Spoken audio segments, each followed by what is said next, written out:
All right, here we go. Welcome to Make Your Mark podcast. My name is Mark Moyer, and we're broadcasting live from Decibel Studios here in the big city. Super thrilled to have Joe Sena on board. Joe is CEO, founder, and big kahuna, right? Hey, I've never been in a studio. This is my first. I feel like a big kahuna. I didn't feel like a big kahuna when I was outside in the street. Almost got run over by a taxi. But when I walk in here in the studio and there's no sound. It's nice. Well, you know what? That's what you've got to do for the next Spartan race. Is you've got to have it where you've got to. The obstacles are just getting through the city. I like that. Make it so you have to dash across Fifth Avenue while the traffic's coming down. That's got to be one of the obstacles. I like that. Subway, jump the turnstile and see if you can tackle by the biggest obstacle for me, this room is really quiet, would be just sitting in silence. That would be, and I gotta hand it to our friend over here, who I assume owns the studio, right? Oh, yeah. You just sit in silence all day. That's pretty impressive. I don't think he does. What you don't know is he blasts really loud music in this. Oh, yeah? Yeah, he's not even with us right now. Got it. But anyway. Thanks for being on board here. Joe has accomplished so many different things throughout the course of his life. So we're going to cover, 48,212 of them. Can we do that? Yeah. All right, on your marks. Here we go. So the reason I reached out to you originally was that I had read your piece in one of the books that we both had little pieces in. We collaborated in a book called Standing O, which Scott McGregor had pulled together really snippets of people who were influenced by other people. And I'll talk about what you wrote about in a minute, but what was interesting was you said, well, you've had so many people that have influenced you throughout the course of your life. When that was put to me, I was in a hotel room in Madrid where I had 3 hours left to do this thing, and I completely forgot about it. And I was like, oh crap, who the hell has influenced me? And I drew a blank. I was like, well, I've had my own company for a long time, so no one really influenced. I was another company for 20 years, but those people didn't. I was thinking, oh, what am I going to do? And then I was like, ding, of course, Mom. Right? And so in my case, I wrote about my mom. I literally just threw out did my homework, one shot, and I read it over. I was like, wow, people that know me are going to say, that's really sappy for you, Mark. That's not really Mark. But I was like, that's how I felt about my mom, right? So then Mom. I read yours, and that was great. Moms are the best, aren't they? My mom's gone, but she was really the influence she's the Spartan. She's the reason this whole thing exists. I love your commentary in there. So you wrote about your mom and how she really shaped you, especially, once your parents were divorced when you were a teenager and you moved to Ithaca. And I love the story about you being basically banished to the yard for a week. But also talking about eating twig sandwiches, and you can't get more. That sounds pretty good. My mom. We grew up in Queens and Howard Beach, which was organized crime, capital of the world. And, sure. And for whatever reason, she walked into a health food store in the early 70s and completely transformed our house, which was, meat eating, sausage and peppers, cannolis, cheesecakes, pizza. The conversation every minute of every day was about food or cement or jail. And because lots of people went to jail, and Frank is going away. He's doing 5 years. Or have you tried this new Louis makes the best pizza? And she became vegan instantly. She started meditating. She started teaching yoga, and feeding us branch sandwiches, which I would throw away and go to Anthony Catapano's house and grab an eggplant parm hero. But only later to come full circle and realize, everything she said was right. Well, that's what it is when you're a kid, you kind of roll your eyes because you know everything, and they, what do parents know? And now, it's funny, now as a parent, when I want to tell my kids something, part of me is tries to be the adult that says, wait, don't do that because, and then the other part of me is like, that's ridiculous, bundle up before you go out, and they're, Dad, it's 58 degrees, whatever, Mom, whatever. And I'm like, all right, screw it, don't worry. But it's interesting that, when I was younger, I used to think my dad, for example, I would turn into my dad, but I haven't. I'm still me 30 years later. Sure. Yeah. But they have tremendous. It's interesting for me because we have 4 children now, And so I find my mind going back to me being the kid and how my parents, right, and then how am I treating them. And as you were just talking, I was just thinking about dinner last night at the table, because I think my wife, first of all, every family wants to sit around a table and have that time together at dinner, and for us it's just mass mayhem all the time. And I probably created that. I was just thinking, like, I definitely created insanity, so there's never a moment where we're sitting down and we're eating, picking stuff out of the refrigerator, just Right. And she attempted to make like a vegan eggplant parmesan last night with like vegan cheese and all this stuff. But the funny thing was, because my kids don't really know that life, they didn't see what they didn't grow up with that. They, like, everybody attacked the tray of eggplant, and so I was like, wow, it must be in our genes. That's right. That's right. The DNA. Yeah. Yeah. It's I just want to make sure that the eggplant was not harmed in any sort of way. It was free free range, safely picked, free range, organic. No caged eggplant. No, it was not caged eggplant. That's great. So, going back, I mean, it's interesting because you mentioned you were when you were growing up, your neighbor was a crime boss and so forth. But what was it? Did you know that, or was it common knowledge, or what was the?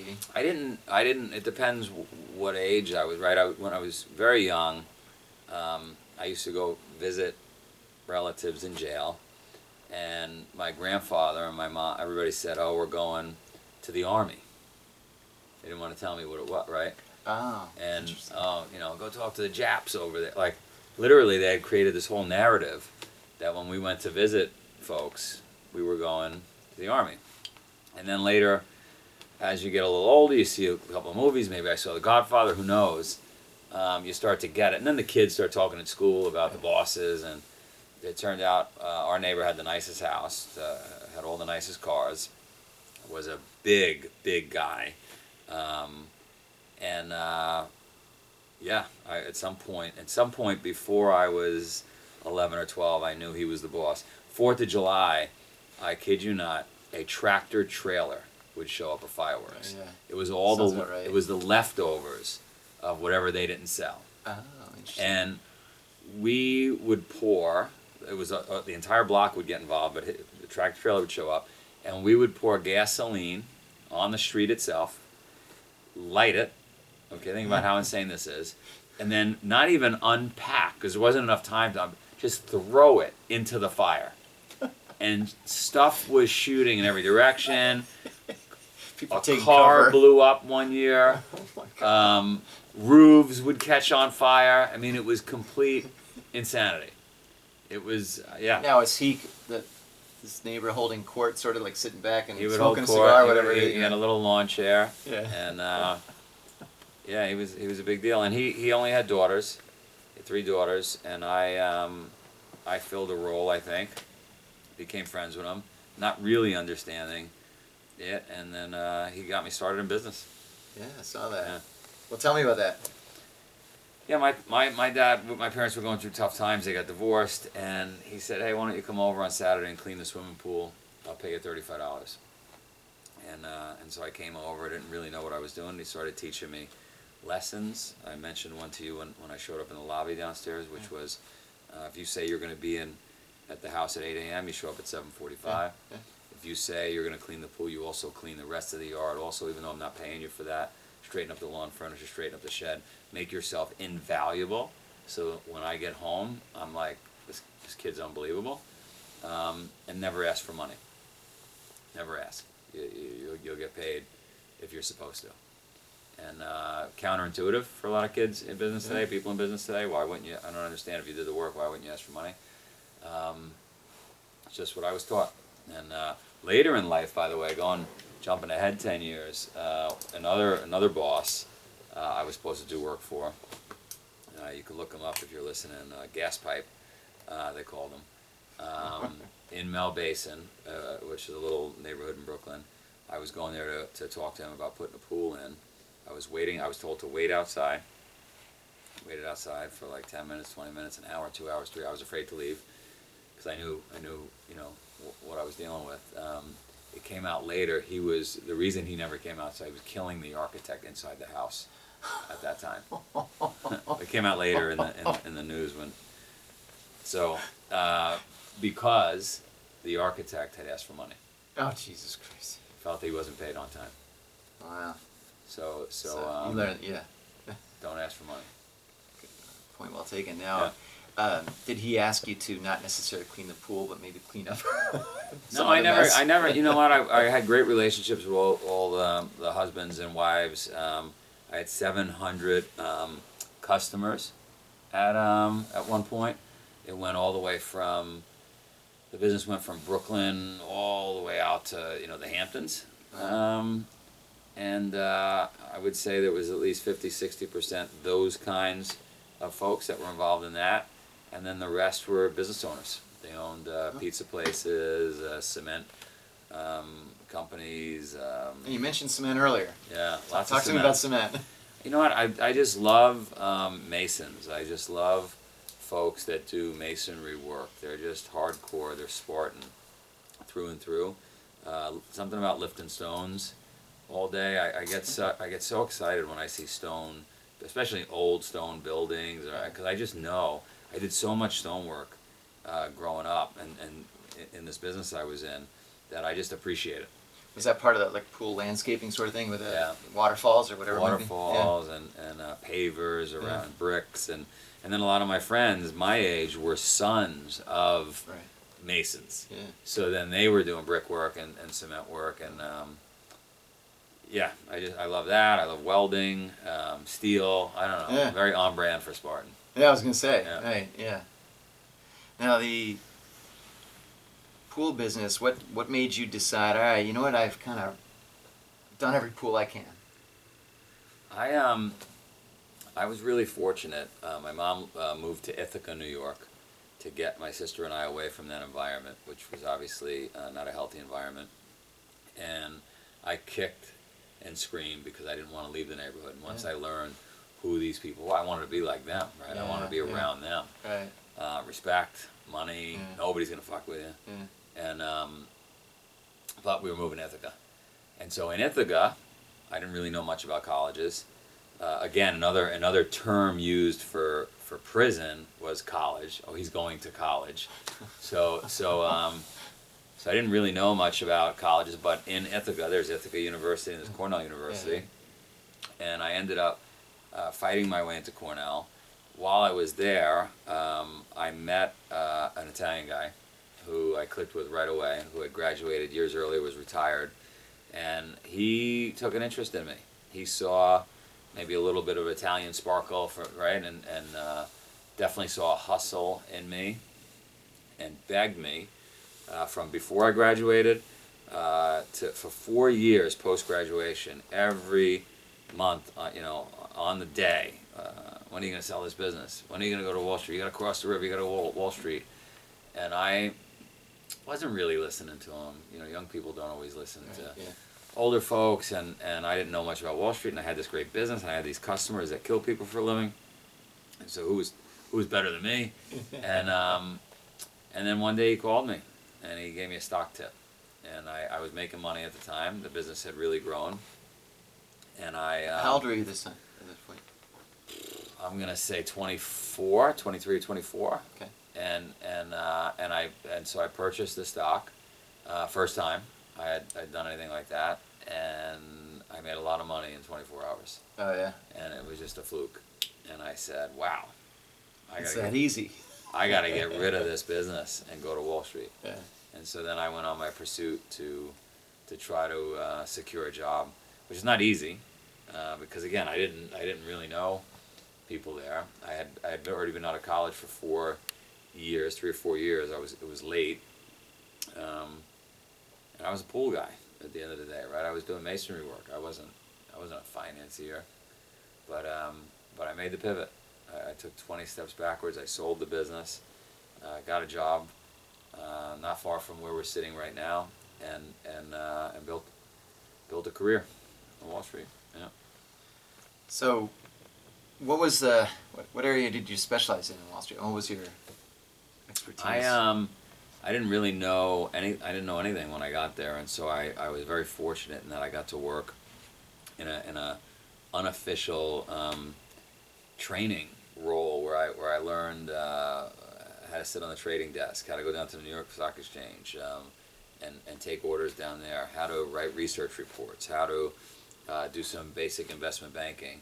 I worked on the stock loan desk. Really, they had no room for me anywhere, so I just kind of just bounced around. I literally just bounced around, but I learned the whole business. And then eventually I decided, it was a very bold move, I had no idea what I was doing, to start my own firm. And so I did.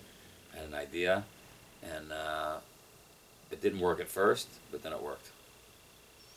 Why do you think it didn't work at first?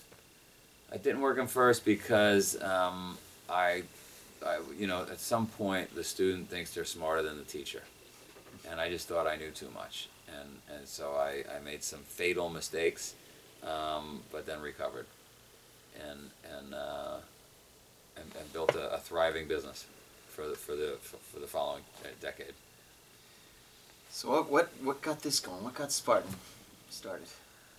Well, in the mid-90s, well, let's go way back. My mom introduces my sister and I to a race in Queens, New York through one of her gurus that still exists today. It's called the Transcendence Run. It's a 3,100-mile run around a 1-mile loop.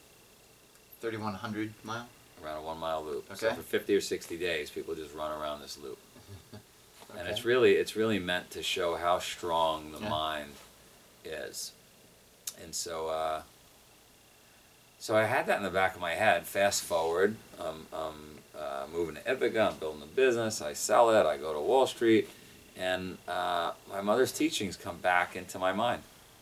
And I decide to start doing yoga, and I start thinking about that race, and then I meet somebody who's doing adventure racing, and so before you know it, everything I fought my mother on, everything that I wasn't a believer in, I started doing. And because I'm just a glutton for punishment, I started to put on races back in 2000. My first race was called Expedition BVI, the British Virgin Islands. It's 350 miles long. I don't know why, but it was hard to get people to sign up for that. And well, I think the British Virgin Islands part is probably pretty good. That was exciting. That was the incentive part, Yeah. and then the 350 miles, maybe less. Yeah, but we got about 100 participants. I lost about $500,000, and I lost a guy. He vanished. And I found out 8 days later that we had lost somebody.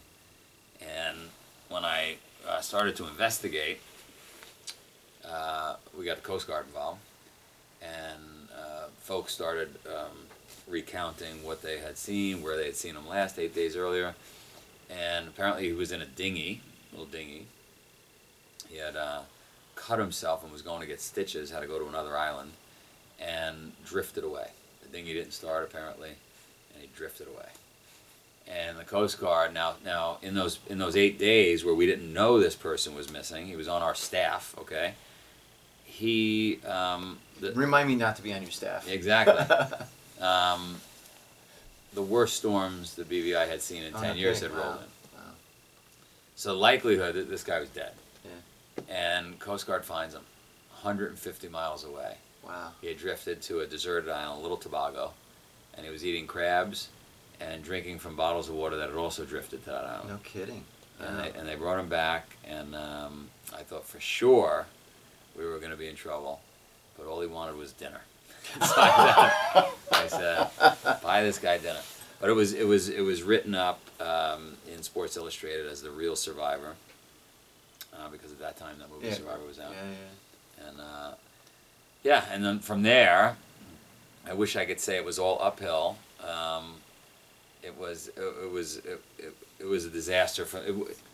I wish I could say it was all downhill. Yeah. It was much harder after that to eventually get to a place where Spartan was birthed. And it's been 20 years. This is 20 years in the making. It's a 20-year overnight success. Sounds like a long time. It's a long time. Well, you know, it's funny, but it probably also seems like yesterday sometimes too, right? I mean, it's interesting how when I think back to, the year 2000 was 20 years, we were all freaking out about when the clock would turn from 99 to that whole thing, Y2K and all that stuff, and nothing happened. That was 20 years ago. 20 years ago. 9/11 was 19 years ago. I mean, that's. I know. That's a long time. It's fast. We're gonna be gone before you know it. We better enjoy Where you the going? podcast. Where the hell are you going? I'm not going anywhere. Tell people all the time I'm going to live to 138. Let's do it. Yeah. Go to 140. I figured, I always figure, people say, well, you're going through a midlife crisis. I'm like, I don't know, I'm not there yet. still got some ways to go. That's right. But anyway, so what do you think right now? I mean, today Spartan's cranking along. You're in I think 11,000 countries and 400 million participants and all that stuff. Like, great numbers. Lots of people love doing it. What do you think are some of are there challenges, or is it just a challenge to the growth, or challenge? I mean, what do you face going forward? Well, I mean, every business has its challenges. It's a knife fight every day. If business were a sport, it would be, rugby. Yeah. Right? It's Right. tough. Yeah. And our goal is just to keep growing, because if you're not growing, you're dying. Yeah. So I don't want unnatural growth. I want it to be healthy. We're looking at all acquisitions and trail, and anything we would bolt on to the Spartan brand has to be rugged, has to be hard. So we just bought an event down in Costa Rica called La Ruta, and it's 28 years old, and it's the original hardcore mountain bike race. It goes coast to coast in Costa Rica, goes through 20 microclimates. Lance Armstrong said, hands down, hardest bike race he ever did in his life. Goes through the jungle. And so I was like, we got to have that event. I mean, so I'm looking for events like that around the world.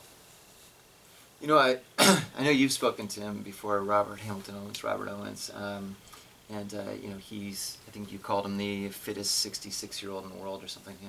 And he completed the World Marathon Challenge, which I thought was pretty damn amazing. The idea of completing 7 marathons, 7 days, 7 continents. That's crazy. You should snap that one up too. Or is it in your empire or not yet? Not yet. Yeah. Not yet.